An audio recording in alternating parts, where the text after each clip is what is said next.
G'day folks, Jim here from Orchard Forex. It is Saturday the 19th of September.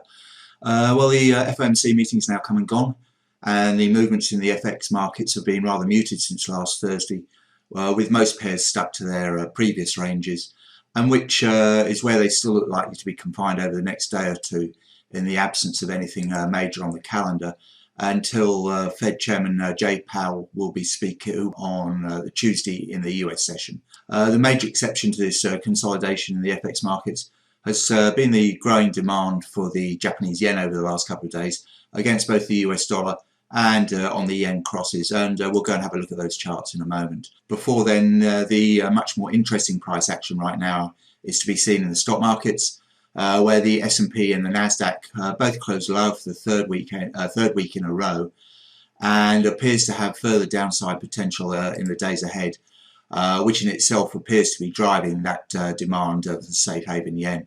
If we do see a decline in the stocks, that's likely to lead to a firmer US dollar, with the Aussie likely to come in for particular attention. So we'll go and have a look at that in a moment too.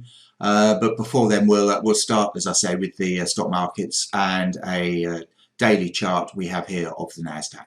So, as I pointed out last week in last week's video, this support line it seems pretty important to me.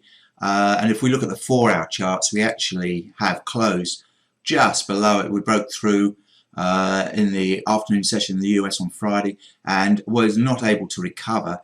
The indicators are pointing lower, albeit there is a slight degree of bullish divergence here, but the indicators do look heavy. The dailies are pointing lower, and the weeklies equally are looking pretty toppish to me. So I think the real interest in the markets over the next week or two is probably likely to come from the stocks. And we should see more volatility here than in the FX markets, I think. And the downside does seem to be in favour. If we look at the this weekly, the FIBO level we're looking for here is somewhere around this sort of 10,200 mark. So that's quite a long way away at the moment. Currently sitting at what, 10,900. So there's a fair bit of opportunity there, I think. And if we were to continue down through there, then we're back below 10,000. That's a long way off at this stage. The 100-day moving average is, where's that coming in? It's all 10,000, just below 10,500. So as a play, I would be looking to sell into any kind of squeeze back up. This brown line here is the 55-day moving average at around 11,150, 11,100, something like that. I'd be looking to sell into rallies there, and depending on how deep your pockets are, I'd certainly have a stop loss above this 11,500 level. But I do like selling into that strength, because I do think that over the period of time, the medium term, we are probably likely to see lower levels. The same really applies to the S&P, albeit with slightly less downside potential, as investors do seem to be getting out of tech stocks and more into the other sectors. So, and that's represented here by the S&P. So the clients have not been so great. The momentum does seem to be to the downside on the dailies, but it could be running out of steam. The weeklies, though, like the Nasdaq, are showing this toppish formation, and also we've got this bearish divergence that we can see in the RSIs. So I do like the downside. If we break back below this 3,300, then the next level of support can be seen here on the daily charts at around this 3260 area, which kind of coincides with the 50% retracement of this minor move up on the 4-hourly charts, 3260, and the 61.8% of that is at 3180. So with the indicators generally pointing to the downside, dailies are a little bit flat, but they might still have some downside momentum to them. I prefer to sell into rallies. Right now I'd have a stop loss above this level here, this sort of 3420 level, that high up there. But anywhere between there and current levels, I'd be looking to sell into strength. Let's just take a quick look at the Aussie market, which isn't really all that exciting. We do seem to have some levels of support around here. Current levels 50, just above 5,800. And the first VIVO support down here around 57.70. The Aussie, the ASX never rose to the heights of the Nasdaq or the S&P. So consequently, it's not coming off to the degree that the Nasdaq has, or the S&P. The Nasdaq's sort of 12% of its highs. So, but the 4-hour indicators do point lower, and a test of 5,800 on Monday seems quite possible. The dailies, as I say, are not doing an awful lot.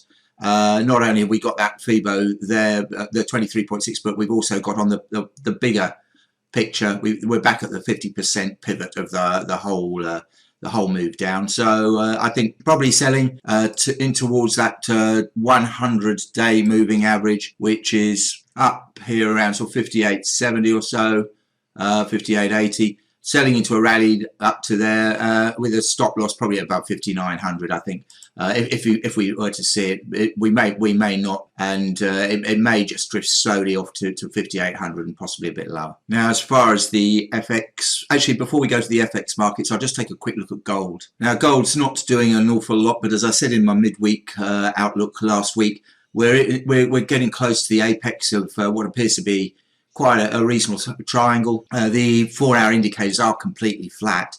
The dailies not doing an awful lot either. They've come back from being overbought, and the weeklies though do suggest that we may have a bit of downside momentum. I wouldn't get too excited by this toppish looking formation because I think in the longer term, if we do see a pullback in the stock markets, that should benefit gold, and that could push it back up towards 2,000. But right now we're still sitting above that previous 1921 high seen back in 2011. And early in the week we may just continue to drift around here. I would still be looking to buy dips. I think it wouldn't surprise me if we were to see a break to the downside to start off with, back down to this sort of 1890, 1900 level. But I suspect that could be a false break. If I'm right on the stock markets, we could see gold actually start to recover quite sharply. But for the time being, there are probably better things to trade. Now to the FX markets, and dollar yen, as you can see, has made a bit of a double bottom down here at 104.20, but it looks pretty heavy to me, and a break of 104.20 could see a pretty swift test of 104 and lower, where the next support level probably comes down in around this low here. Now that's not down to 103, and before then we've actually got quite a sizable support, which I'll show you in a minute. The indicators are pointing lower on the dailies. There is good support though. Right here, the pink line is the 200 month moving average. That's at 103.60 or so. So be wary of that, but I do prefer to be short rather than long. The monthly indicator is not showing us a great deal, but like I say, I think we could see some further downside movement, particularly if I'm right on the stock markets. The 4-hour charts saw a bit of a rally off the lows on Friday, but really it was a bit dead cat stuff. The 4-hour indicators slightly oversold, so a bit more of a squeeze higher. Back towards 105 wouldn't really surprise me, but I do like to sell into strength because I think we're going to see another test of these lows down here, 104.20, and as I say, below that we probably make a fairly quick run towards 103.60. As far as the yen crosses go, probably the most interesting one from a technical perspective is Kiwi yen, which made another test of this trend line here, this trend resistance, going well all the way back to 2014. This is a weekly chart, and it did make a test of it a couple of weeks ago. It hasn't really backed off yet, but we are back below this blue line here, which is the 100-week moving average. Now, I think where I'd be playing this at the moment, given that I think that we are going to see yen strength, I'd probably be looking to sell Kiwi yen into a rally towards last week's highs, which it looks to have been at 71.20 or so. I'd be, where are we now, 70.60. I'd be looking to sell up towards there, that 100 week moving average, 70.90. but with a pretty tight stop above 72. I don't think we're going to get there. Although having said that, the weekly indicators still look relatively positive. The dailies are pretty flat, so it may be that the yen crosses are not going to be the play and it'll be more dollar yen, but I do look for levels to sell them. Aussie yen's pretty much the same as Kiwi yen. This is a weekly Aussie yen chart, and as you can see, we actually did briefly break above this trend line, which goes back to March 2014. We've come back below it. We closed near the lows of the week.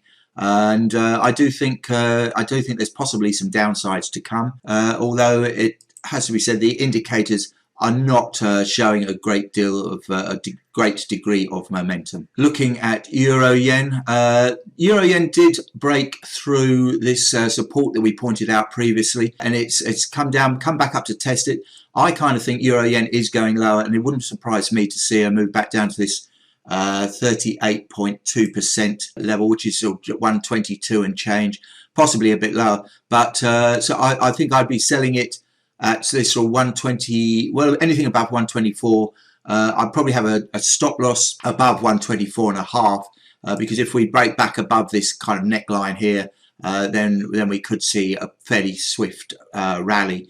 But for the time being, I prefer to sell into the strength, any strength, looking for a test of the downside. And finally, we'll just have a look at a couple of the majors. Euro is really not doing an awful lot. It's chopping around in this range where we've been for a few weeks now. We did have a brief spike lower, but that was quickly rebuffed, and we're back to 118.5, where we spent the majority of the last week or so. I think you still play the range realistically. This high up here, if we break above 119, this or 119.10.15 area, then I think we probably do head back up to 120.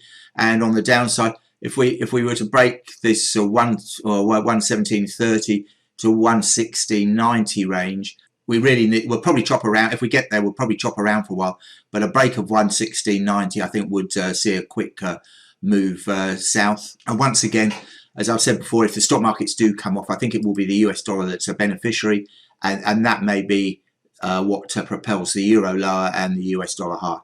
The same really would apply to the Aussie. We'll just have a quick look at that. This is a daily chart of the Aussie, and as you can see, we've got this bearish divergence growing. The Aussie's struggling to maintain levels above 73. And I'm not sure that at this point in time we're going to head all that much higher. The 4-hour charts are pretty flat. If we took out this 73.5 level up here, 73.45, I think we got to last week, then we could see a revisit up above 74 cents. But I'm not sure that's going to be the case early in the week, although the RBA Assistant Governor Guy Debelle will be speaking on Tuesday morning, so he might create a bit of volatility there. But otherwise, I think the Aussie probably just chops around here, but I kind of like to sell it above 73, stop loss above 73.5, but looking on the downside for a move back towards this sort of 72.5 and potentially back down to this sort of 71.90, 72 area. I don't think the Aussie is going to be that volatile this week. There's not a lot of Australian data out, so it'll be the vagaries of this stock market that drives any direction here, I think. So I won't go on. It's probably been quite long enough. There's a few trading ideas there for you. If anything interesting does occur during the week, I'll put out a midweek outlook. But otherwise, we'll be back next week with another weekly view. So until then, trade well and keep stop losses tightly in place. Cheers.